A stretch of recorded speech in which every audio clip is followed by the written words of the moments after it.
late in life, what is it that matters the most? This is a question that TPT and Allina Health have been exploring through a series of documentaries produced in the past 3 years. During this time, people living with heart disease, dementia, and cancer have been featured, as well as the programs that have been set in place to help them live the lives they wish to lead. During the next hour, we'll introduce you to individuals and organizations making a difference by helping people with serious illnesses recognize what is most important. Late Life, Making a Difference is coming up next. Broadcast of Late Life Making a Difference is made possible by Allina Health's Life Course Project and Twin Cities PBS. Life Course is funded by the Robina Foundation. The struggle of living with medical challenges is often difficult to understand and overcome. Terminology and directions are complex, prescribed medications are numerous, and the time doctors spend with their patients is at a premium. As expected, health goals are not met. Care teams and patients both become frustrated and discouraged. One of the ways the medical community sought to close the gap between expectation and outcomes is through the use of care guides. These non-medical health coaches have been seen as a way to help patients and their caregivers live and deal with chronic diseases.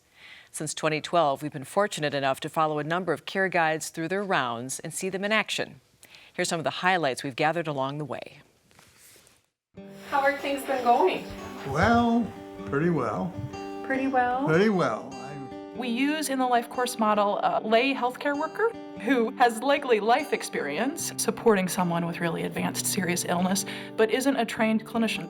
We call them care guides, and their job really is to partner with them in navigating the system, in navigating the other systems that they may need to intersect with, so not just healthcare, but social service systems and some of the other social assets. Brad, can you tell me what is your understanding of your health condition right now? Well, I've got 4-stage kidney cancer as diagnosed. People are prepared when they get a disease such as cancer. I would definitely recommend a collaborative model where you have a go-to person. When you're just at your wit's end and you just don't know what to do, it's nice to know that you have someone that you can call and that they will get you to the right person. They're not going to leave you hanging. You remember the incidents when I called you and I was like, in a panic. One time I really didn't need you. You were really there. And the second that I needed her, she was there to calm me down, to help me, to say, this is what I think you should do first. Because I am non-clinical, it kind of allows me to ask a lot of questions or to be able to listen to questions that people with serious and chronic illness might have, or their loved ones, and to be able to say, yeah, that makes a lot of sense. Let's try and figure out how we can help you with that. I don't know where she got all of her knowledge, but she's got a lot of it, and she knows people. I work with a lot of really wonderful people on my care team, and I always feel like when I'm out visiting with participants and their families that they're in my back pocket. One of you might be able to smell this. It's a beautiful smell. Oh yeah.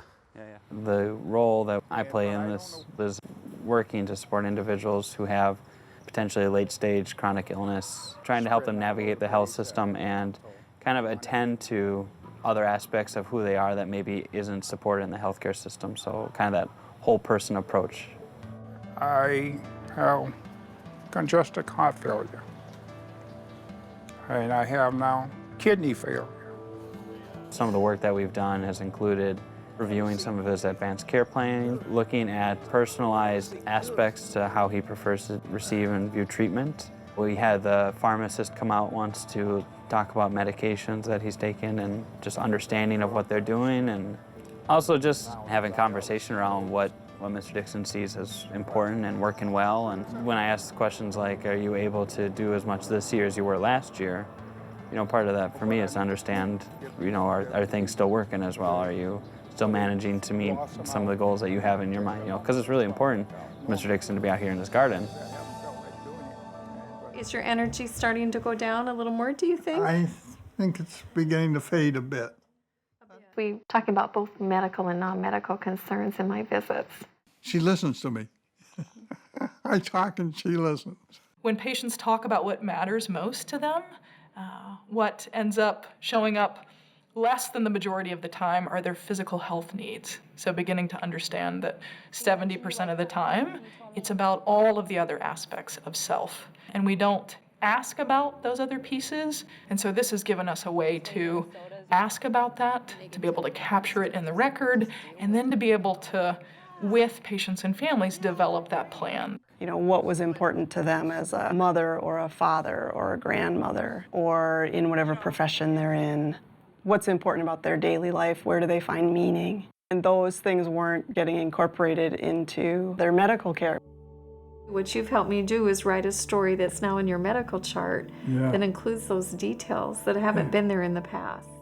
What we really are trying to do with Care Guide partnering with an individual and their friends and family members is to engage in an empowerment model, to be clear about what matters most. How do you feel about how you've navigated all the when you've gotten sick? Do the best I can, do what I'm told mostly. Susan, she's a gem. She sort of just shines, I think, to everyone around her. She can barely see now. And we'll be in conversations and she will intuit relationships, why things are happening on her care team or why things are happening at the nursing home that I don't really see until she says them. She's a powerful person. They confide in us, see us as someone they can trust to share some of their thoughts at the end of their lives. Hi, Susan. There's a continuity in relationship. Seems to be really important to our patients. I'm still there even when they've transitioned into another level of care.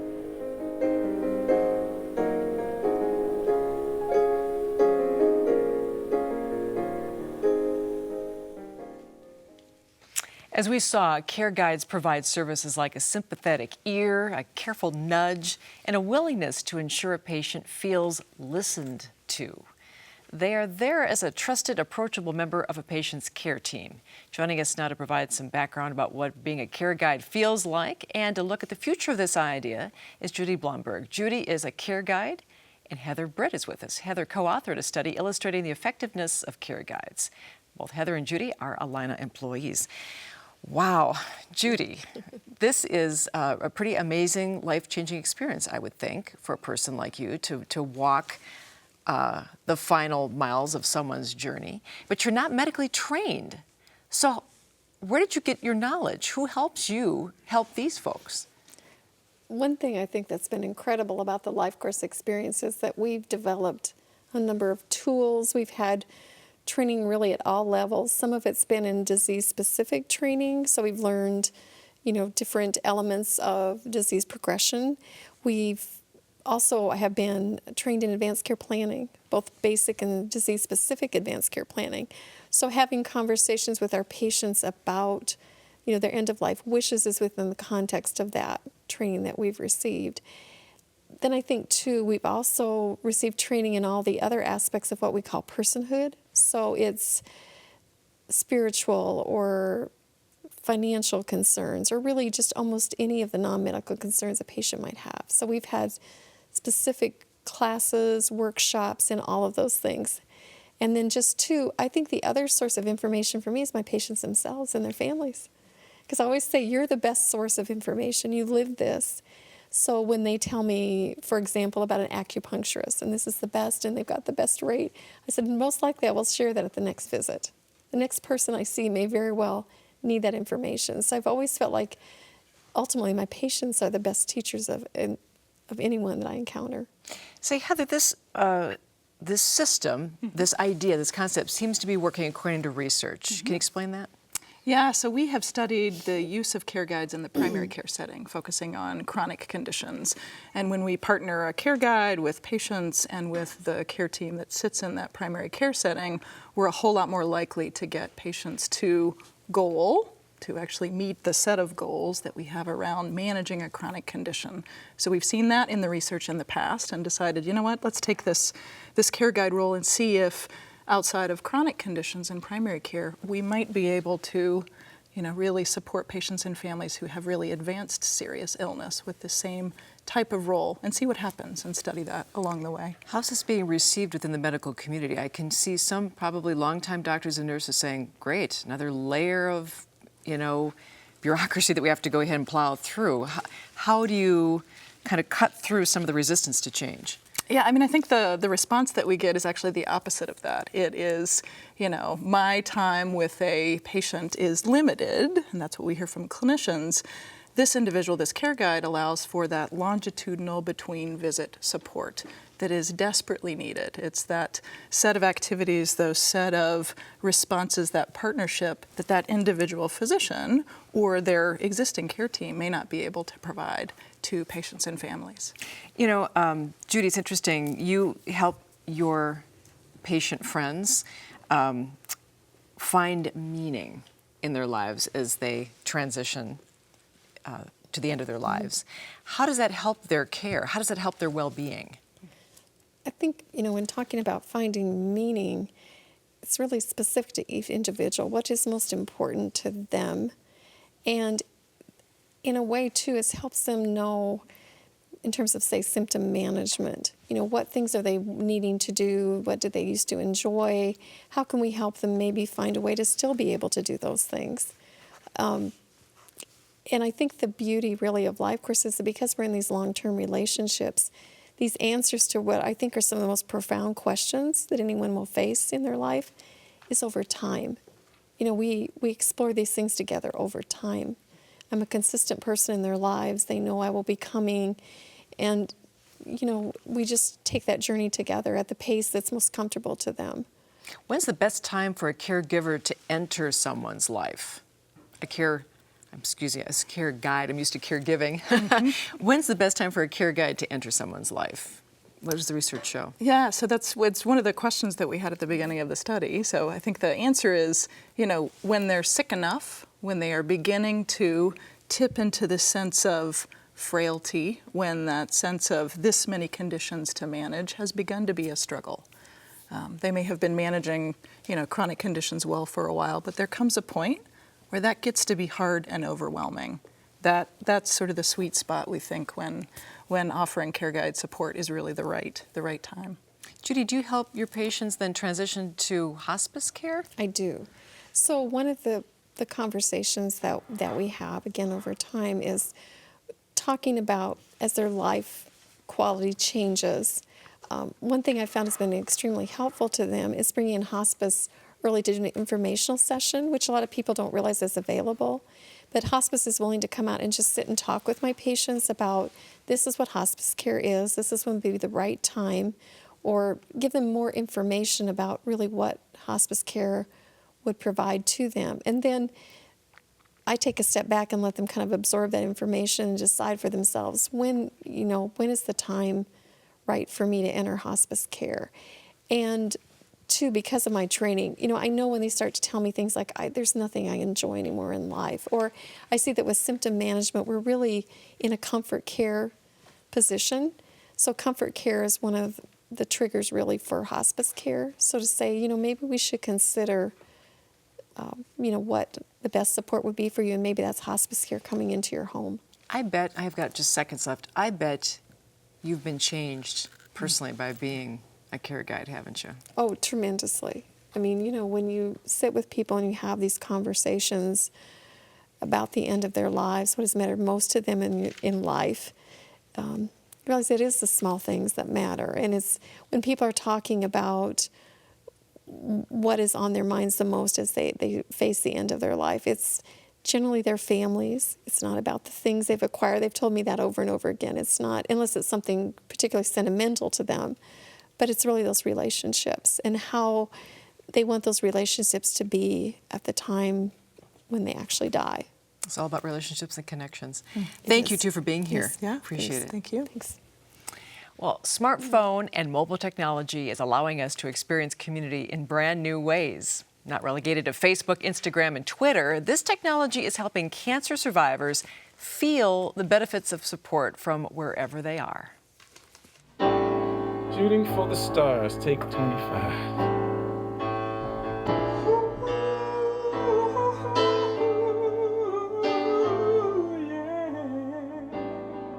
I I grew up on the west side of Chicago. It's a pretty rough neighborhood. I would sing everywhere I went. I mean, I walked through the projects, I'd walk down the dangerous streets, but I'd be singing. On a starry night, you look into the sky blue, and you make a wish, and wishes do sometimes come true. And so the criminals would say, hey man, great job. They come on, give me 5. You sound great, man. But I was saving my life, you know, because otherwise I probably would have been robbed or attacked. Shooting for the stars, we just have different stories.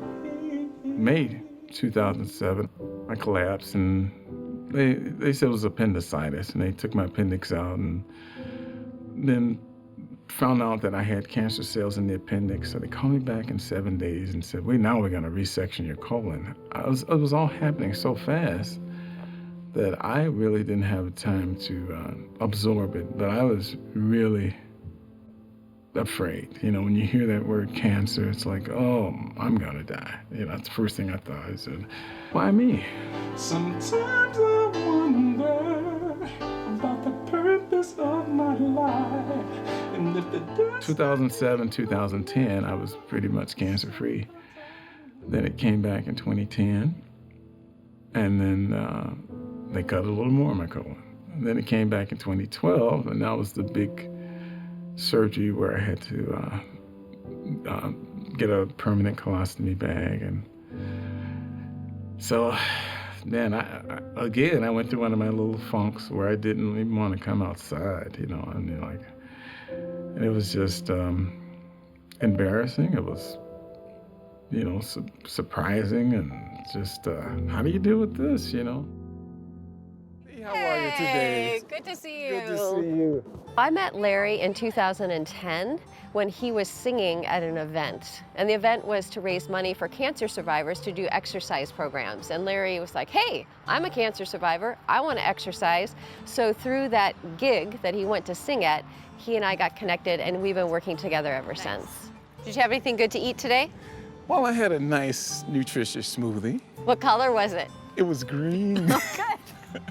Understanding that the cancer journey was really difficult by watching what my dad went through, it really drew me to the cancer community and ways to serve them, and to ways specifically to provide them with exercise and support, because I know the wellness piece is an essential part to them taking ownership of their own recovery. First thing she asked me, I told her I was a singer, she said, well, has anyone helped you strengthen your abdominal? I said, no, nobody's mentioned it, and especially after I'd been cut in my stomach so many times. And I started working on exercising. Exercise and movement and stretching and balance help mitigate or reduce some of those secondary side effects. The Thrivers platform is specifically designed to initiate contact with the participant. Often cancer survivors don't have access to research-specific exercise protocols or best practices for nutrition or access to community. Maybe if you're not feeling well enough to come to a class or go to a gym, you can actually do all this workout in your own home. So we reach out to the participant and say, hey, how are you feeling today? How do you rate your pain? Are you ready to move forward with exercise or nutrition or community? And based on their response, we're able to provide them with several things, like a real-time workout based on their health status for that day. And instead of just saying, I don't feel like it today, you know, you're kind of tied into other folks. You're encouraged by others, and that has been probably one of the most important things for me, is encouragement from other people. It gives me hope and belief that I can do it, I can survive, I can live a pretty much normal and happy life. And I'm not alone. That's a biggie for me. When I think of Larry Fountain, I think of a man who is joyful. He's passionate. He's really excited and thrilled to be alive. At the same time, I've seen him in pain. I've seen him cry. I've seen him be a really complex person in a very difficult time. So for me, Larry is the breadth of what a person can experience through the cancer journey. And mostly I see Larry as someone who chooses to focus on joy and chooses to focus on life. Stand by me, stand by me. I like that, focusing on life. There are an estimated 300,000 cancer survivors like Larry living here in Minnesota. Once treated, cancer leaves the body in a different state than it was before. Exercise is seen to be the best medicine for cancer survivors. However, not all exercise is created equal. Joining us to further explain how the right type of physical activity can enhance the quality of life for a cancer survivor is Dr. Nancy Hutchison. Dr. Hutchison is the medical director at the Allina Health Cancer Rehabilitation and Survivorship Program.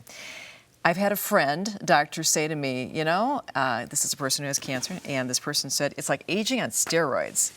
Boy, even after my treatment, I felt like I was 30 years older than I was prior to treatment. So I'm curious, how does exercise, how does good nutrition help try to rebuild a body that has been changed by chemotherapy and radiation and surgery?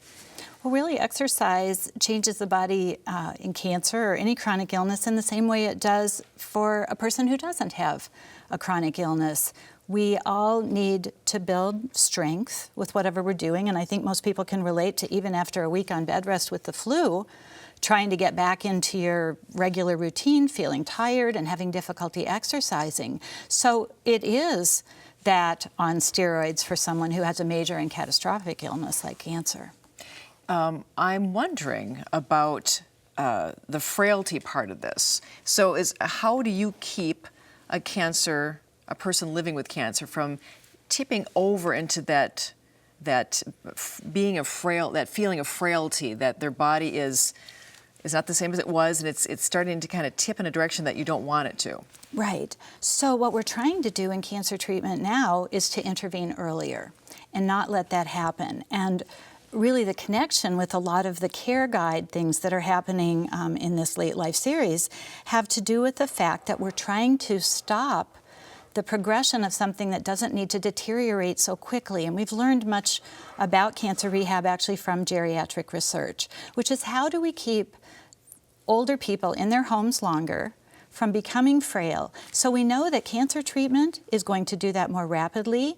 And if we come in earlier with exercise interventions, fall risk reduction, balance, and all of the things that we think about seniors doing now, we're doing that earlier with individuals going through cancer treatment, and especially for older individuals. Did you help when it comes to the mental health part of this? As you know, those who are living with cancer, there's always that little voice in the back of their head. Is it going to come back? Is it going to come back? Right. And that's really hard. That's a hard hurdle to jump over. You're talking about physical rehab, but do you also help when it comes to the mental part of this? Oh, definitely. When we talk to individuals going through cancer or after cancer, some of the main areas of distress are in physical losses. So certainly people talk about fear of cancer coming back, but most people have a fear of losing their independence, losing their ability to do the things that they enjoy, and having cancer take that away from them.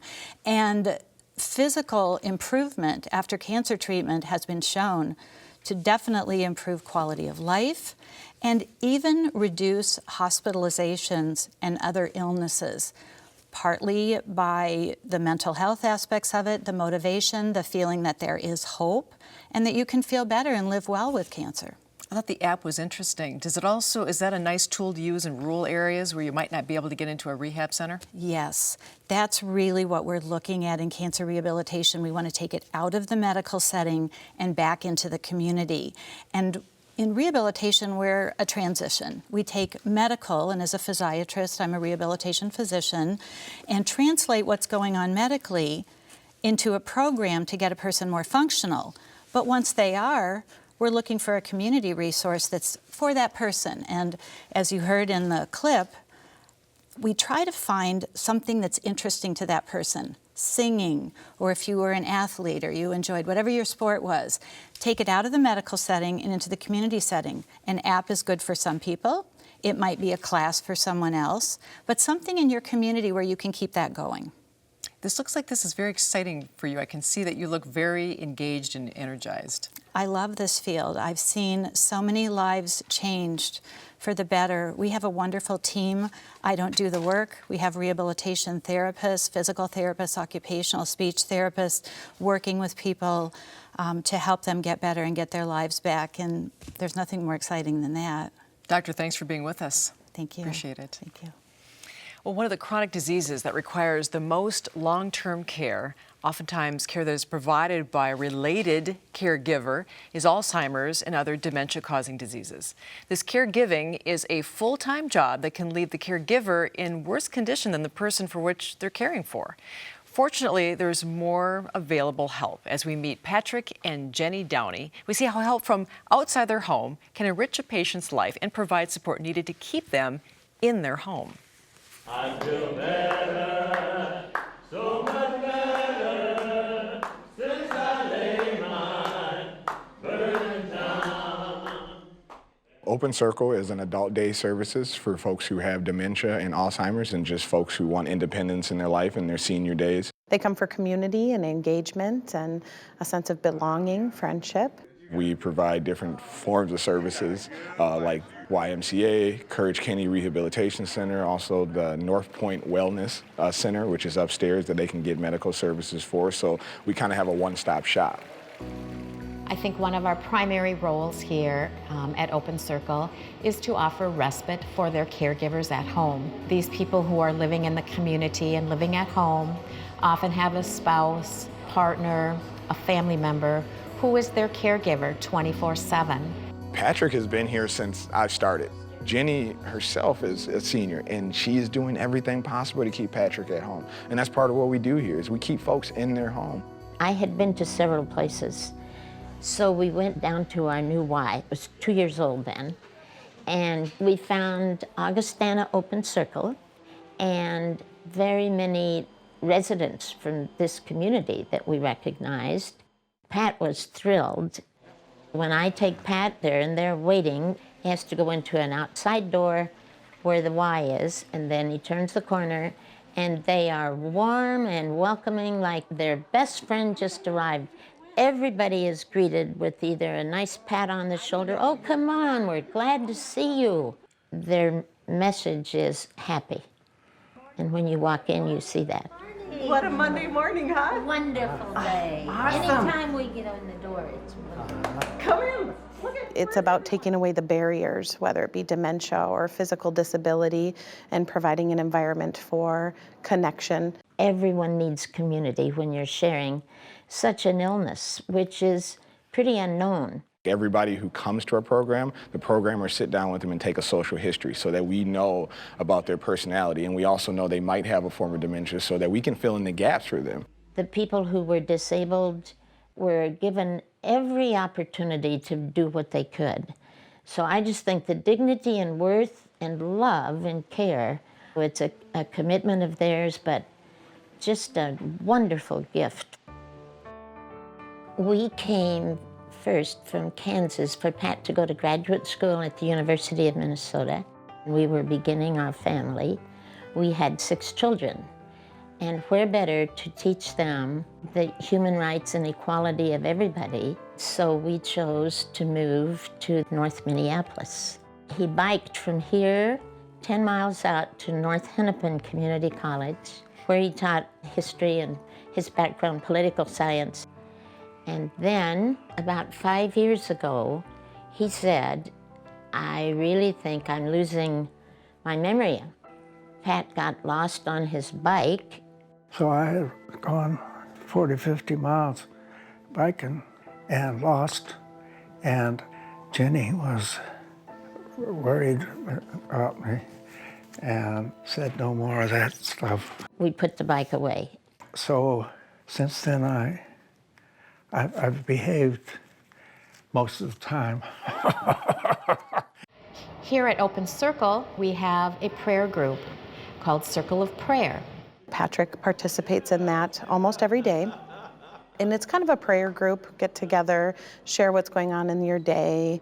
Glory, glory, hallelujah, since I laid my burdens down. Amen. There's quite a few people that are in this circle, and we all pretty much love one another, you know. Even with their dementia, they have so many strengths and so many things that they can offer. So exercising the brain is a big part of what we do here. Music is amazing. I never knew music can do so many things for the soul and mind, but music does a ton. And there's members who they know it's Monday, it's drumming with Eric, but they won't remember your name. So we know that music does something to the memory. It moves you, it heals the soul, it helps the mind. And then afterwards, Patrick always goes to the YMCA. We have an hour at the YMCA, and he works out on various machines. The Y is so connected. All they have to do is go out there, beautiful space, and go into the Y. They take a long walk inside with floor-to-ceiling windows so they can really be aware of their surroundings. Not all day centers are like this, but a facility like this gives them access to multiple avenues and resources. I'm available one-on-one to consult with members or their families if there's health-related issues. Just a wonderful gift for us. I want the best for Pat, and he wants the best for me. So we are going to live at home with Alzheimer's and with all the help we can get. So we need many more places like Open Circle. As we saw, the services provided at Heritage Park offer chances for those stricken with chronic disease an opportunity to not just stay in their home, but also form relationships within their community. Our next guests understand both the value of the individual relationships formed at adult day service centers, the value in reaching out to the community to ensure services are available in neighborhoods that need them. Henry Crosby is the director of the YMCA at Heritage Park. And Maureen Kenny is the Caregiving Services Manager at the Wilder Foundation. Mr. Crosby, that is one heck of a center that you have over there. And I'm curious, it's kind of like taking us back to the old days in a way, isn't it? Do you remember mom and dad might live with an extended family that took care of them, and then there was a wider community of care too? It's kind of like going back into the past in a sense, isn't it? It is, and community in this opportunity is really special because it gives a genuine opportunity to be authentic to people going through some really significant times in their life where they need some special attention.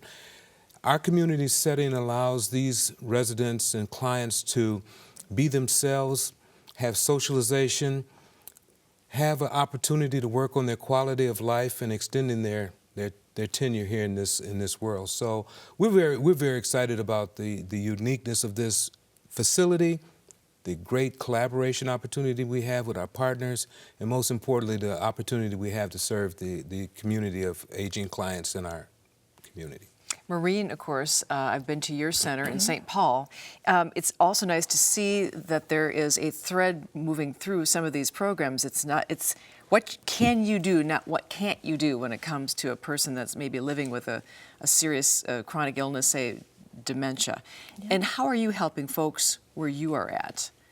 Well, at Wilder, both in our adult day health program and the work that we're doing in the community, we really look to the strengths of the person and connecting them with supports wherever that might be. And that's the person with the illness or the limiting condition and their caregiver. As you know, Kathy, we look at the whole household, the whole care team, and that being the person with the illness and whoever there is in their life that is providing support to them.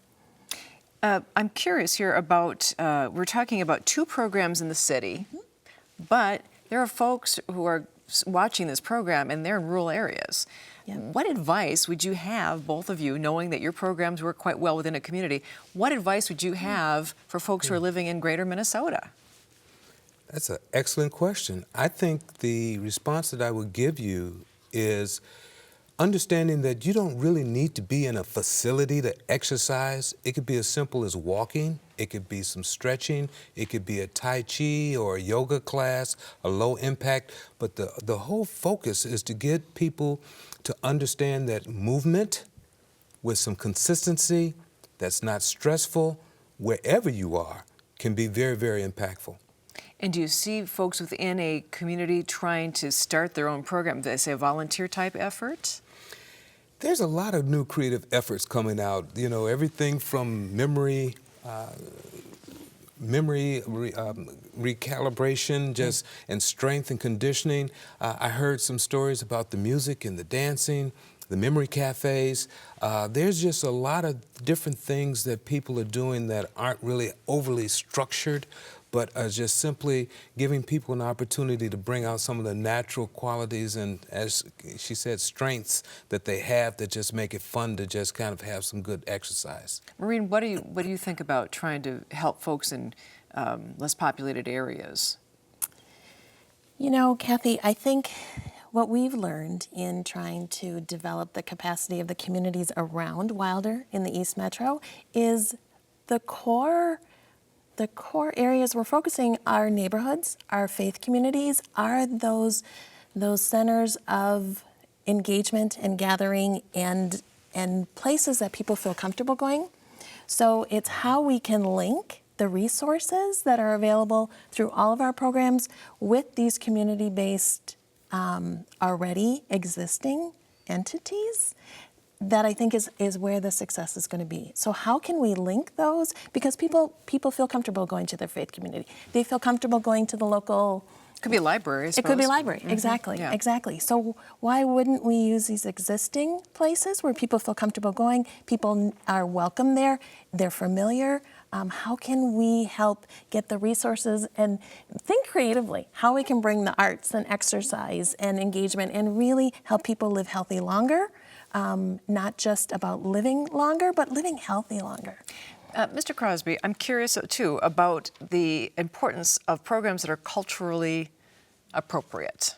And I noticed that there are a lot of folks of color in your programs, and is that something that we need to keep in mind? Yes, it is something we need to keep in mind because health and wellness has a different connotation for different people. And what we're learning as we now expand into reaching out to the refugee and immigrant communities is their perspectives of health and wellness is different than ours. And it gives us an opportunity to have a dialogue, to find out what is their perspective, how would they best want to approach it, how can we be a resource. And that's what I think is a great opportunity for us going forward with health and wellness, particularly for chronic disease. It's an understanding that we've gained from our relationships is that chronic disease has no cultural barriers, restrictions, or age limits. So when you look at it from that perspective, it makes it a great opportunity to just reach out, create relationships, and find out how to help people have a better quality of life and live longer. Quick comment on this, Maureen? Oh, I agree tremendously. And I know one of the ways we're able to do that is partner with organizations that are serving other cultural communities and train them on things like living well with chronic conditions that they can take back to their communities, make them culturally relevant so that it can expand a geography and also different cultural communities. Maureen Kenny and Henry Crosby, thanks for being with us. Thank you, Kathy. Thank you. Our next story, again, takes a look at Alzheimer's disease. The figures warrant the attention because according to the Alzheimer's Association, it's the only cause of death in the top 10 in America that cannot be prevented, cured, or slowed. However tragic an Alzheimer's diagnosis may be, it is a disease that can be lived with for years, and those years can be filled with laughter, joy, and activities. To help patients and caregivers face the diagnosis, not in isolation, but with the care and support of a community, is the goal of Memory Cafes. I have the opportunity to help facilitate a memory cafe, and it's a group of people who live at Crondelet Village and also people from the community who come here once a month. Welcome. Do you guys live in the neighborhood here? I better come over and see it. To talk to each other about their memory loss or the people that they're caring for with memory loss. The Memory Cafe came about because of conversations with folks working with folks with dementia. Like many diseases of the brain, there's a stigma attached to Alzheimer's. And folks who have it are often reluctant in public to speak because they're not always sure if they're following the conversation or not. One of our goals is to reduce the stigma around memory loss and to reduce the stigma around dementia. A lot of people who are living with the disease don't know that there are multiple resources out there for people. So we want to try to normalize the disease and to normalize the symptoms that are accompanied with the disease.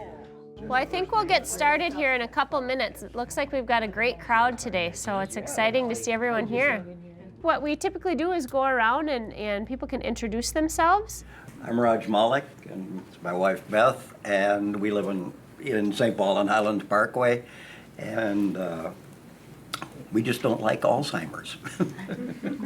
I hate to admit that I have it, and if I repeat myself, I expect people to adjust to that and go along just as I would with them. If they say something and I've heard it 10 times, I'll say, ah, really? It allows them to laugh again and not be embarrassed. No one has to explain anything. Everybody just gets it. I mean, it's so important because you're dealing with someone's identity and with someone's self-importance. Most people will call it a support group. I like to call them a gathering because to me it's all about building community. The disease pulls everybody into the room, but it takes a back seat. And I tell people it's like a card club or a bowling league. You don't go for the equipment, you go for the camaraderie. And people laugh together, they cry together, they support one another. These are so meaningful to people. It's beyond words. People can get together with other people, either with the diagnosis or if the caregivers come, they get support from the other caregivers. For care partners, they say it re-energizes them because everybody gets isolated as the disease progresses. And so friends and family kind of step back and they're not always at their best when you're with somebody 24/7. So it allows them to get together in a public fashion and have fun. September 26th, the Alzheimer's Association had their annual walk. We share stories and we share resources and also sharing information for what's going on in the community. Not only is it supportive in a general sort of way, but sometimes you can pick up some really important information. What she did is she took a bunch of photos and then you can caption each one of them. You just page through and say, okay, here's your dog and here's the family, and the thing is practically worn out now for I pick up things all the time when I come to the Memory Cafe that I didn't know about. And it's so nice to see the whole group like this, talking about it, having similar experiences, similar concerns. I think it's really useful. Most of them by the first meeting are total converts because they just come out of their shell because they know they're not alone. Removing that isolation and knowing that there's power in numbers is huge. I am really fortunate because someone told me about ACT on Alzheimer's and the Memory Cafe about a year ago. And I have learned where all of these memory cafes are taking place and how well-served people throughout the metro area are. When it's 10 minutes from home, like this is for me, it was easy to come and check it out and to see that there was a lot of value here. I really enjoy it. Folks are helping each other, but they're also having a good time. We had one gathering where we started just by a kind of a conversation starter. We just asked people to talk about their favorite ice cream topping. Well, everybody can join in that conversation. And there were more laughs and stories coming out of just that, which took almost the whole time. But folks left feeling, I had a good time. And they don't have a lot of good times. Life can still happen even though you do have Alzheimer's disease. So the Memory Cafe allows people to come together and realize that. So it's not just a really negative feeling about having this diagnosis. It's really talking about how can we live well and how can we add to the quality of life. Nobody should be struggling with this alone. There's no reason to. We have the Memory Cafe. They had one really good slogan for encouraging people that said, if you've got a brain, you're at risk. So true. Schools, transportation, and taxes are all topics the Citizens League tackles normally. By framing problems and then recommending creative solutions, this group of policymakers has helped create common ground across political parties. It should come as no surprise that the issue of late life care has been on their docket most recently. Last year, during one of their popular Policy in a Pint discussions, it brought out a lot of people. Sean Kershaw, the executive director of the Citizens League, joins us to talk about what his group has learned about late life care. Well, we have this army of aging baby boomers, as you know, Sean, and we're not going to have enough bed space or professional caregivers for them. That has to be a really meaty topic to sink your policy teeth into. Yeah, I mean, the issue of aging kind of blows up every policy issue you can imagine. But the problem with it is that you can't approach it just from the state level. The state can't come in to fix it on its own. So the whole challenge in aging is how do you engage people in all, in families, schools, workplaces, care settings, as early as possible. Policy in a Pint is a series of conversations where you're drinking and you're eating and pints, you're talking, right? It tends to bring in a younger demographic. Do millennials want to talk about late life care? We were surprised because the risk we ran, the topic was how do we care for mom? And the risk we ran was, would anybody show up to want to talk to mom? And it was a packed room. We literally had to keep people out. I mean, there was a waiting list to get in, and it was one show where it could have gone on for another hour, and we simply had to say the room is needed. The Amsterdam had a concert that night. And it was an amazing mix of people. So we had our usual 25, 35, 45-year-olds, and we had people come in walkers. Multi-generational groups came in, families came in together. So what it showed more than anything else was younger generations want to be a part of this conversation. Wow. What are the barriers, though? Because as you know, when you get into certain conversations that are sensitive, there are barriers to opening up and talking, really talking, right? What are they when it comes to this particular topic? I'm not sure that the biggest barrier isn't simply that they're not invited in. And when it's framed in sort of technical terms, so if I walk up to you and say, let's talk about long-term care, you're probably going to want to run the other way. Glaze over. But if you come up and talk to someone to say, what does home and community look like for you when you're 65, 75, 85, 95, that's a conversation we can all be involved in. And all those other things come up. You end up talking about long-term care. You end up talking about wellness. You end up talking about where you want to be. So it's really, I think the two things are inviting people in. I mean, I don't think millennials are invited into the conversation, for example. And it was clear that they wanted to be a part of it. And then when you frame the conversation around questions that people can actually ask. And so we discovered that not only did they want to be a part of the conversation, but they energized the conversation, which was really exciting. What do lawmakers not understand about late life? I think they understand the policy issues, better than people realize. I think what's clear that they don't that we can help them with is how to bring everyone else into the conversation, because it is one of those issues that the lawmakers cannot fix on their own. It involves everybody at every level. And at one hand, you could look at that as a problem or a great opportunity. And what we found in that Policy in a Pint event is we think it's much more on the opportunity side, that people want to be a part of the conversation. We need them to be a part of the conversation. And if you invite them in and frame it right, I mean, it was as funny as it sounds, it was actually a fun conversation that night. I mean, people were shocked by some of the things that they heard in terms of the cost of care and so forth. But to have a multi-generational setting energized it and made it a more positive conversation. Thanks for this conversation, too. It's great. It's good to see you. Yeah, it's a lot of fun.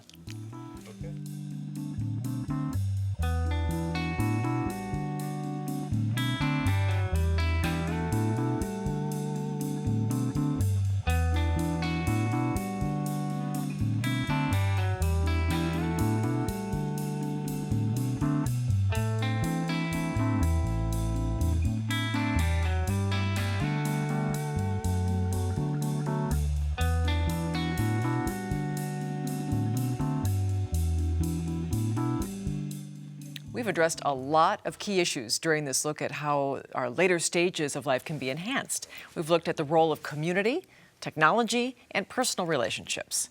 Care teams are learning not to just ask questions, but to ask the right questions when it comes to their patients' final months of life. Their patients are becoming more aware of how they want their final chapter of life to read.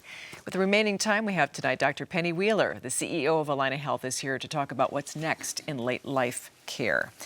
Let's kind of circle back to the Life Course program that you have piloted that seems to be quite successful. As a physician who's very steeped in our healthcare system, what do you make of this? How groundbreaking is this? Well, I think it's groundbreaking in several ways, and I think that actually one of the things that's most surprising, Kathy, is that physicians who have been exposed to this are championing it in a big way. They're big cheerleaders for it because we feel limited in some way. We feel like we're not, none of us wants to take care of an organ. We want to take care of a person. And we want to take care of it beyond medical needs. As Heather said earlier, what we're finding is that most of the things aren't the physical side of things, but also how do you live as well as you possibly can. So that's much more important. Family, friends, interests, all of those things that get even amplified as you're nearing the end of your life are most important. I think it's interesting to focus. I had a good friend who used to say, you are not your illness. Yeah. To focus on the person actually enhances well-being, especially as you go into the latter stages of your life. Yeah, no question about it. I mean, when you think about it, it's our job to relieve suffering, and it's our job to use all medical ability to do so. But really, this is a time of life where if you do so and do it well, then it's also a time of life where things get magnified. Meaning and purpose get magnified, joy, relationship gets magnified, and if we can relieve people, that can be unleashed, as opposed to somebody, who's just looking at a pill or something that can't be filled at the drugstore, and they're spending one of their last days doing something like that. Does this mean, though, that we're moving away from the mindset of treat me at all costs, keep me alive? Yeah. Well, I think it depends. I mean, I think that that's something that we have to listen deeply to the people we serve. For some people, that's what they want. They want, try everything experimental. If there's something new, please give it to me. I want to try to extend or even be part of science myself and see, what I might offer to others, behind me. And you would still back that up as a physician? Yeah, I would still back it up, as long as you have the deep conversation about alternatives. There was a time when I was in my training, I say this story often, where a woman was on the operating room table, and she had ovarian cancer, and she taught me more about Native American culture than anything else. And she was on the operating room table. Nobody had spoken to her exactly about what was going to happen, how we were going to treat her, and had that deep conversation. And the last words she said, and these would be the last words she said to anybody, was, "Don't let them do this to me." We need to understand more deeply what people want and what people don't want. And I think her words to her daughter would have been much more important to her than for those to be the last words. Partnerships seem to be key.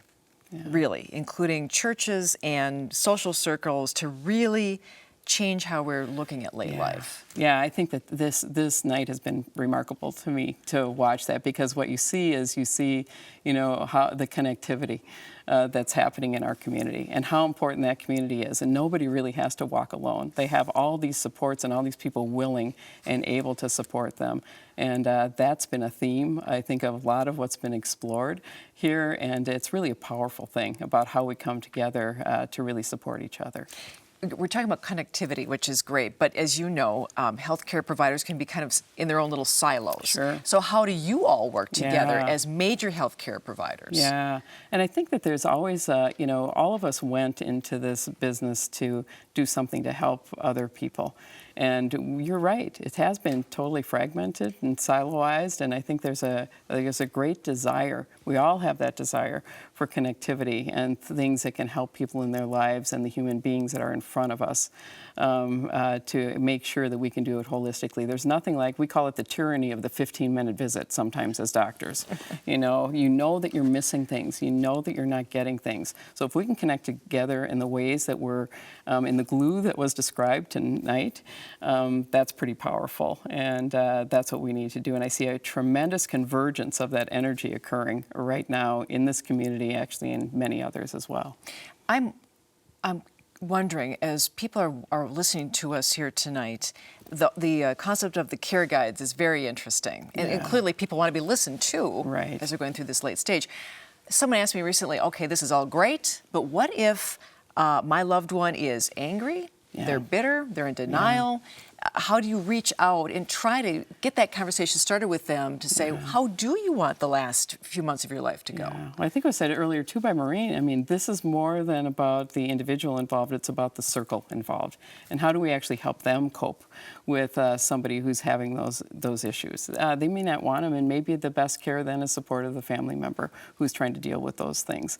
Or we may be able to have a breakthrough with something that really interests them, so that they're roundabout. You know, the gardening that we saw, that was nice. You know, was just wonderful. So those kind of connections and interests, and the music that's involved, and all of those things can break through sometimes that anger. And at a minimum, even if you can't get through there, and sometimes you can't, you can have support others in the circle as well. Where do you want Life Course to go? Wow. Well, I really like it to go that everybody, you know, in our area, in our community, has this available to them. We're seeing, you know, tremendous impacts in quality of life with the program. We're seeing tremendous, you know, decrease stays in hospitals or visits to the emergency room. As one gentleman said, you know, I've been to your hospital 3 times in the last month, and I like you guys a lot, but you know what? I don't have too many days left, and I'd just as soon have them at home. It can do those things. So I hope that this can expand actually much broader, not only in this community, but several others, with it being working so well. Could this be expanded nationwide? Yeah, I think it could be. I mean, I think that we're also a community that's looked to for what are the novel approaches that improve care and improve lives in this case. And actually, quite honestly, it not only reduces costs on human beings and reduces their suffering, but it reduces costs financially, too, for all the right reasons. Dr. Wheeler, thank you. Thank you. That's all we have time for. I'd like to thank our guests for appearing with me tonight, and I'd like to thank you for watching Late Life, Making a Difference.